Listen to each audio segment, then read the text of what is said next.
ভারতের প্রধানমন্ত্রী নরেন্দ্র মোদীর সাথে ফোনে কথা বলেছেন অন্তর্বর্তী সরকারের প্রধান উপদেষ্টা ডক্টর মোহাম্মদ ইউনুস। অন্তর্বর্তী সরকারের প্রধান উপদেষ্টা ডক্টর মোহাম্মদ ইউনুসের সাথে ফোন আলাপ করেছেন ভারতের প্রধানমন্ত্রী নরেন্দ্র মোদী।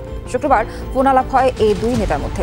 মাননীয় স্বরাষ্ট্র উপদেষ্টা কিছু অবাক করা তথ্য দিয়েছেন, যেটা শুনলে আপনাদের গা শিরে উঠবে।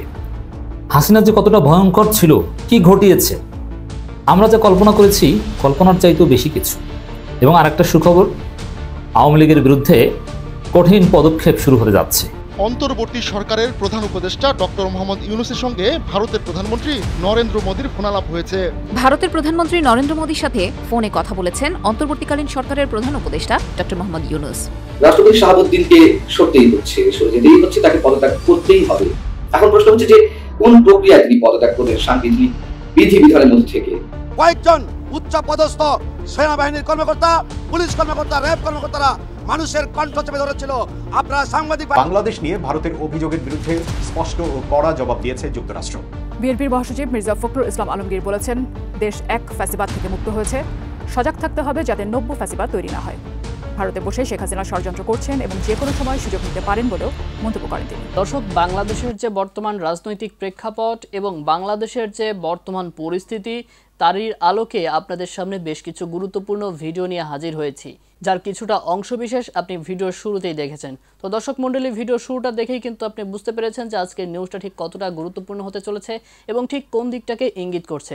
প্রিয় দর্শক, আমি আর বেশি কথা বলবো না, চলুন দেখে আসবো আজকের নিউজগুলো। তার আগে বলবো, যারা এখনও চ্যানেলটি সাবস্ক্রাইব করেননি অবশ্যই চ্যানেলটি সাবস্ক্রাইব করে পাশে থাকা বেল আইকনটি ক্লিক করে দিন, যাতে করে সর্বপ্রথম আপনার কাছে এই গুরুত্বপূর্ণ সংবাদটি পৌঁছে যায়। তো দর্শক, ভিডিওটিতে একটি লাইক দিয়ে চলুন দেখে আসি আজকের কাঙ্ক্ষিত ভিডিওগুলো। মাননীয় স্বরাষ্ট্র উপদেষ্টা কিছু অবাক করা তথ্য দিয়েছেন, যেটা শুনলে আপনাদের গা শিরে উঠবে। হাসিনা যে কতটা ভয়ঙ্কর ছিল, কি ঘটিয়েছে, আমরা যা কল্পনা করেছি কল্পনার চাইতেও বেশি কিছু। এবং আরেকটা সুখবর, আওয়ামী লীগের বিরুদ্ধে কঠিন পদক্ষেপ শুরু হতে যাচ্ছে। বেছে বেছে জেলা, মহানগর, উপজেলা পর্যায়ের গুরুত্বপূর্ণ নেতাদের সব ধরা হবে। যারা পালিয়েছে, যারা দেশে আছে তাদের সবাইকে ধরা হবে, কেউ ছাড় পাবে না। এর মানে এখনো শোক দিবস পালন করার কথা বলে অমুক তমুক, প্রত্যেকে আইনের আওতায় আসতে যাচ্ছে। দর্শক, নর্থ ইস্ট নিউজ এক্সক্লুসিভ। বাংলাদেশের সহিংসতায় 1000-এর বেশি মানুষ মারা গেছে, সাখাওয়াত হোসেন মানবজমিন এই শিরোনামে রিপোর্ট প্রকাশ করেছে। দেখেন, 1000-এর বেশি মানুষ মারা গেছে, বিরল পৃথিবীর ইতিহাসে। খুনি হাসিনাকে 1000 বার ফাঁসি দেওয়া সম্ভব, যে অপরাধ করে গেছে। অতএব এগুলো প্রত্যেকটার বিচার হতে হবে। সারা দেশে যত হাসিনা আছে, এর মানে আওয়ামী লীগের ফেসিবাদের প্রেতাত্মা আছে, প্রত্যেককে বিচার করা সম্ভব এই 1000-এরও বেশি মামলার আসামিতে, মানুষের হত্যার মামলার আসামিতে। শুধু এই যে সাম্প্রতিক 1000-এরও বেশি মানুষ হত্যা করা হয়েছে, শুধু এটার বিচার হবে না, গত 15 বছরে কি করেছে। এবং আমি কথা দিচ্ছি, আমি উদ্যোগ নিব, এই বঙ্গবীর কাদের সিদ্দিকী বিহারি গণহত্যার সাথে জড়িত, তার বিচার করা হবে আন্তর্জাতিক অপরাধ ট্রাইব্যুনালে। স্বাধীনতার পর থেকে এমনকি 72 সালে 73 সালে শেখ মুজিব গোষ্ঠীর যেসব অপকর্ম চাপা পড়ে গেছে, ইতিহাস খুঁজে আমরা তাদেরকেও বিচারের ব্যবস্থা করব। আমরা কাজ করব, মাঠে কাজ করব, আদালতে যাব, কোর্টে যাব। আমি আজকে ঘোষণা দিলাম, 1000-এরও বেশি মানুষ হত্যা করেছে। আপনি চিন্তা করেন, যেটা অবাক করা। আমি হয়তো বা কল্পনা করেছিলাম যে এর চাইতে কম, 500, 600, 700, কিন্তু না, 1000-এরও বেশি। কত লাশ যে বেওয়ারি দাফন করা হয়েছে, অটোপসি ছাড়া দাফন করেছে। হসপিটালগুলো থেকে যে খাতা, তাদের ডেথ রেজিস্টার, এগুলো নিয়ে গিয়েছিল গোয়েন্দা সংস্থার লোকজন। কতটা ভয়ানক। আর সেই আওয়ামী লীগের প্রেতাত্মাদের বাংলাদেশে তথাকথিত ভুয়া শোক দিবস পালন করতে দেওয়া হবে, আর তাদেরকে উত্তম মাধ্যম দিবে না জনগণ। আর নীতিকথা শোনান, বঙ্গবন্ধু বলেন, ওই সব নীতিকথার বিরুদ্ধে আমরা থুতু মারি। কোনো সবক দিতে আসবেন না আমাদেরকে। আওয়ামী লীগের বিচার হবে সামাজিকভাবে, রাজনৈতিকভাবে, আইনিভাবে, সর্বতভাবে আওয়ামী লীগের বিচার হবে। এই যে বললাম না, 72-73 সালের অপকর্ম খুঁজে বের করে শেখ মুজিবের গোষ্ঠীর বিচার হবে, কাদের সিদ্দিকীর বিচার হবে। ছাত্র নেতৃত্বাধীন বিক্ষোভ চলাকালে সারা বাংলাদেশে এবং বিশেষ করে ঢাকায় যে প্রাণঘাতী সংঘর্ষ হয়েছিল, তাতে 1000-এরও বেশি মানুষ মারা গেছে। ডক্টর মোহাম্মদ ইউনুসের নেতৃত্বাধীন অন্তর্বর্তীকালীন সরকারের স্বরাষ্ট্র বিষয়ক উপদেষ্টা ব্রিগেডিয়ার জেনারেল অবসরপ্রাপ্ত সাখাওয়াত হোসেন নর্থ ইস্ট নিউজকে তথ্য জানিয়েছেন। হাসিনা দেখতে এতটা ক্ষোভ ছিল হাসিনার, অতএব হাসিনার বিচার কত প্রকার কি বাংলার মানুষ সেটা দেখাবে ইনশাআল্লাহ। তবে তার মন্ত্রী পরিষদের কিছু মন্ত্রী, যেমন আসাদুজ্জামান খান কামাল, আনিসুল হক, ওবায়দুল কাদের এবং বেশ কিছু সিনিয়র পুলিশ অফিসার এই হত্যা যন্ত্রের অবিচ্ছেদ্য অংশ ছিল। এর মানে আন্তর্জাতিক অপরাধ ট্রাইব্যুনালে সবার ফাঁসি হবে। যদি এখানে কিছু বিষয় থাকে, যে জাতিসংঘের এনগেজমেন্টে যদি কিছু করতে হয় তাহলে ফাঁসি দেওয়া সম্ভব নয়, কারণ জাতিসংঘ ফাঁসি সমর্থন করে না। রাষ্ট্রপতি শাহাবুদ্দিনকে সরতেই হচ্ছে, সরে যেতেই হচ্ছে, তাকে পদত্যাগ করতেই হবে। এখন প্রশ্ন হচ্ছে যে কোন প্রক্রিয়ায় তিনি পদত্যাগ করবেন, সাংবিধানিক বিধিবিধানের মধ্যে থেকে কোন প্রক্রিয়ায় তাকে সরানো হবে, নিশ্চয়ই সেগুলো নিয়ে ভাবনা রয়েছে। এরই মধ্যে আমরা একটি গুজব শুনতে পেয়েছিলাম যে তিনি পদত্যাগ করেছেন, যদিও আইন উপদেষ্টা আসিফ নজরুল তিনি জানিয়েছেন না, তিনি পদত্যাগ করেননি এবং তাকে জড়িয়ে একটি গুজব ছড়ানো হয়েছে। তবে সাবেক প্রধানমন্ত্রী শেখ হাসিনা যখন পালিয়েছেন, তার পাইক পেয়াদা সৈন্য সামন্ত সামনের সারির এবং এমপি মন্ত্রী বিভিন্ন পর্যায়ে যে আওয়ামী লীগ নেতারা, তারা তো আত্মগোপনে রয়েছেন, তারা পালিয়ে গেছেন। সরকারি কর্মকর্তা যারা ছিলেন হাসিনার একান্ত অনুগত, তার যত গুম খুনের যত কাজ সামরিক কিংবা বেসামরিক পর্যায়ে যারা কাজ করেছেন, তাদেরকেও একে একে আটক করা হচ্ছে, বিচারের মুখোমুখি নিশ্চয় করা হবে। সেই জায়গা থেকে শাহাবুদ্দিন আহমেদকেও পদত্যাগ করতে হবে এবং এই শাহাবুদ্দিন আহমেদকে কেন, কি কারণে রাষ্ট্রপতি করা হয়েছিল সেটিও আমরা কম বেশি জানি। শাহাবুদ্দিন আহমেদ দুদকের কমিশনার ছিলেন, তার আগে ডিস্ট্রিক্ট জাজ ছিলেন এবং দুদকের কমিশনার থাকা অবস্থায় তার দুর্নীতি সম্পর্কেও আমরা কম বেশি জানি। কত নিম্ন পর্যায়ে দুর্নীতি তিনি করেছেন সেটি হয়তো আপনারা জানেন না। তিনি যখন দুদকের কমিশনার ছিলেন, তিনি বিভিন্ন গণমাধ্যমের মালিক পক্ষের কাছে চিরকুট পাঠিয়ে দিতেন। শুধু গণমাধ্যমের মালিক না, বিভিন্ন ব্যবসায়ীদের কাছে চিরকুট পাঠাতেন। তিনি বিদেশ ভ্রমণে যাবেন, তার এত ডলার দরকার, এই ধরনের একটি চিরকুট পাঠিয়ে দিতেন। চাঁদাবাজি, স্রেফ চাঁদাবাজি, নিম্নমানের চাঁদাবাজি, এই অবস্থাতে কোনো ব্যক্তি করতে পারেন, তার উজ্জ্বল দৃষ্টান্ত হচ্ছেন রাষ্ট্রপতি শাহাবুদ্দিন। এবং তিনি যখন দুদকের কমিশনার ছিলেন, এই যে কতটা অনুগত শেখ হাসিনার, তার একটি উদাহরণ যদি দিই, যখন বিশ্ব ব্যাংক থেকে একটি দাবি তোলা হলো, যদিও সেটি নিয়ে একটা তুমুল বিতর্ক রয়েছে, অবশ্যই সেটি সুইজারল্যান্ডের একটি আদালত সম্ভবত বলেছিল যে না, এটি নিয়ে কোনো দুর্নীতি হয়নি। যাও, যখন বিশ্ব ব্যাংকের থেকে একটা দাবি করা হলো, শর্ত দেওয়া হলো যে যোগাযোগ মন্ত্রী সৈয়দ আবুল হোসেন, তৎকালীন যোগাযোগ মন্ত্রী, তার বিরুদ্ধে তদন্ত করতে হবে। সেই সময় দুদকের কমিশনার ছিলেন এই শাহাবুদ্দিন আহমেদ এবং তিনি পরবর্তীতে সেটা বলেছেন, কত নির্লজ্জ একজন ব্যক্তি। তারপর তিনি বলেন যে আমি তার বিরুদ্ধে দুর্নীতি তদন্ত করতে দেয়নি।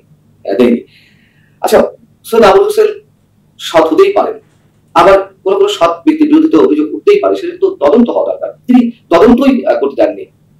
মানে কত সুন্দরভাবে আনুগত্যের সব ধরনের পরীক্ষা দিয়ে যাওয়া। এর আগে আপনাদের জানিয়েছি, আপনারা জানেন যে ইসলামী ব্যাংকের ভাইস চেয়ারম্যান ছিলেন, যে বাংলাদেশের দুর্নীতির অন্যতম শিরোমণি এস আলম, তাকে ভাইস চেয়ারম্যান বানিয়েছিলেন, তাকে নাকি তিনি রাষ্ট্রপতিও বানিয়েছিলেন। সবচেয়ে বড় কথা, একজন মানুষ কতটা মেরুদণ্ডহীন না হলে এমন কথা বলতে পারে। রাষ্ট্রপতি হিসেবে তার নাম যখন প্রজ্ঞাপন হিসেবে জারি করা হলো, তখন তিনি গণমাধ্যমকে বলছেন যে আপনাদের নিশ্চয় মনে আছে যে আমি প্রধানমন্ত্রী পা ছুঁয়ে সালাম করতে যাই, তিনি আমার সালাম নেন না, আমি যতবারই তার কাছে যাই তিনি একটু দূরে দূরে থাকেন। একটা মানুষ রাষ্ট্রপতি হয়ে গেছে, শপথ নেওয়া বাকি, শুধু নাম প্রজ্ঞাপন, তার নাম প্রকাশ করে প্রজ্ঞাপন জারি করা হয়েছে, সেখানে তিনি প্রধানমন্ত্রী সম্পর্কে বলছেন যে আমি তার পা ছুঁয়ে সালাম করতে যাই। মানে কতটা গদগদ যে তাকে রাষ্ট্রপতি করা হয়েছে, কতটা কৃতজ্ঞ তো থাকতেই পারে। এবং তিনি তো স্বপ্নও ভাবেন যে তিনি রাষ্ট্রপতি হবেন, সেই জায়গা থেকে এই কাজগুলো করেছেন। তার পদবী সম্পর্কে ন্যূনতম কোনো ধারণা নেই, রাষ্ট্রপতি পদটির মর্যাদা কতখানি। প্রধানমন্ত্রী পা ছুঁয়ে সালাম করতে চান, সেটা আবার হাত ঢোল পিটিয়ে তিনি উচ্চারণ করেন। এবং নিঃসন্দেহে এমন একজন মেরুদণ্ডহীন, নপুংসক, চরমভাবে অনুগত একজন ব্যক্তিকেই রাষ্ট্রপতি হিসেবে প্রয়োজন ছিল শেখ হাসিনা। তিনি সেটি করেছেন। কি প্রয়োজন ছিল? শেখ হাসিনা জানতেন যে ভবিষ্যতে কি হতে পারে, কতদূর যেতে পারে। তিনি স্বৈরচারিত্বের শেষ সীমা পৌঁছে গিয়েছিলেন। তিনি জানেন যে কিভাবে বাংলার মানুষ রুখে দাঁড়াবে। হয়তো শেষটা যেমন হয়েছে তার, সেটি হয়তো তিনি নিজেও কল্পনা করেন। তবে একটা চরম ভয়ঙ্কর বাস্তবতার মুখোমুখি তাকে হতে হওয়া লাগতে পারে, সেটা তিনি অনুভব করেছিলেন। এই জন্য চরম অনুগত এরকম একজন নপুংসক মানুষ তার প্রয়োজন ছিল, এই জন্য তাকে বসিয়েছেন। এবং শোনা যায় যে কোনো পরিস্থিতি, জরুরি অবস্থা ঘোষণার একটি টার্গেট অনেক আগে থেকে তার ছিল, সেই সব জায়গা থেকে আরো অন্যান্য অনেক বিষয়ে যাতে কেউ বিট্রে করতে না পারে, ঠিক তেমনই একজন মানুষকে তার দরকার, সেই হিসেবে তাকে বেছে নেওয়া। এখন বিষয় হচ্ছে যে তিনি কোন প্রক্রিয়ায় পদত্যাগ করবেন। খুব স্বাভাবিক, যদি আমি বলছি তিনি চলে গেলে তো একজন রাষ্ট্রপতি পদে কাউকে না কাউকে থাকতেই হবে, তাহলে কে নিয়োগ দিবে? এখন তার প্রধানমন্ত্রী নেই, প্রধানমন্ত্রী পরামর্শক্রমে কেউ রাষ্ট্রপতি হবেন, সর্বসম্মতিক্রমে সংসদের মাধ্যমে সেই সংসদ তো নেই। তাহলে যদিও সংসদ আনুষ্ঠানিকভাবে বিরুদ্ধে ঘোষণা করা হয়, তবে সেই সংসদের কার্যবাহিতা তো নেই। তারা তাকে অন্য কাউকে রাষ্ট্রপতি হিসেবে সম্মতি দিবে বা কে তুলে প্রস্তাব, সবই তো একটা অজবরের অবস্থা। সেই জায়গা থেকে আমার মনে হয় যে তিনি থাকতেই একজন উপরাষ্ট্রপতি নিয়োগ দিবেন এবং তিনি পদত্যাগ করবেন প্রধান বিচারপতির কাছে। পদত্যাগ করার পরে উপরাষ্ট্রপতি রাষ্ট্রপতি দায়িত্ব গ্রহণ করবেন। খুবই সিম্পল বিষয়, আমার কাছে এটাই মনে হয় এবং সেটাই সম্ভবত হবে। এখন কথা হচ্ছে তাকে কত দ্রুত যেতে হবে, এই প্রক্রিয়াটি কত দ্রুত সম্পন্ন হয় সেটি দেখার বিষয়। অন্তর্বর্তী সরকারের প্রধান উপদেষ্টা ডক্টর মোহাম্মদ ইউনূসের সঙ্গে ভারতের প্রধানমন্ত্রী নরেন্দ্র মোদীর ফোনালাপ হয়েছে। শুক্রবার নিজের এক্স হ্যান্ডেল থেকে করা এক পোস্টে মোদী নিজেই একথা জানিয়েছেন। মোদী লেখেন, অধ্যাপক মোহাম্মদ ইউনূসের কাছ থেকে একটি ফোন কল পেয়েছি। আমাদের বিরাজমান পরিস্থিতি নিয়ে মতবিনিময় হয়েছে। সেখানে একটি গণতান্ত্রিক, স্থিতিশীল, শান্তিপূর্ণ এবং প্রগতিশীল বাংলাদেশের জন্য ভারতের সমর্থন পুনর্ব্যক্ত করা হয়েছে। ডক্টর ইউনূস বাংলাদেশে হিন্দু এবং সব সংখ্যালঘুদের সুরক্ষা ও নিরাপত্তার আশ্বাস দিয়েছেন। এর আগে বৃহস্পতিবার দিল্লির লালকেল্লায় ভারতের স্বাধীনতা দিবসের অনুষ্ঠানে মোদী বলেন, 114 কোটি ভারতীয় বাংলাদেশের সংখ্যালঘু হিন্দুদের নিরাপত্তা নিয়ে চিন্তিত। ভারত সবসময় বাংলাদেশের অগ্রগতির শুভাকাঙ্ক্ষী। আমরা আশা করি বাংলাদেশের পরিস্থিতি শিগগিরই স্বাভাবিক হবে। ভারতীয়রা চায় হিন্দু ও সংখ্যালঘুদের নিরাপত্তা নিশ্চিত হোক। মোদীর এমন বক্তব্যের পরেই তাকে ফোন করলেন ডক্টর মোহাম্মদ ইউনূস। কোটা সংস্কারের দাবিতে শুরু হওয়া আন্দোলন গণ অভ্যুত্থানের রূপ নিলে গেল 5 আগস্ট পতন ঘটে শেখ হাসিনা সরকারের। ওই দিনই পদত্যাগ করে দেশ ছেড়ে ভারতে আশ্রয় নেন শেখ হাসিনা। বর্তমানে তিনি ভারতেই রয়েছেন। তবে শেখ হাসিনা ভারতেই থাকবেন নাকি অন্য কোথাও আশ্রয় নেবেন তা এখনো স্পষ্ট নয়। প্রিয় দর্শক, আমি আশা করছি আজকের নিউজটি আপনি খুবই মনোযোগ দিয়ে দেখেছেন। সেই সাথে দর্শক, এই ভিডিওগুলো সম্পর্কিত যদি কোনো তথ্য বা মতামত থাকে তাহলে অবশ্যই কমেন্ট করে জানাবেন। সেই সাথে জানাবেন আপনি ঠিক কোন জায়গা থেকে আজকের নিউজটি দেখেছেন।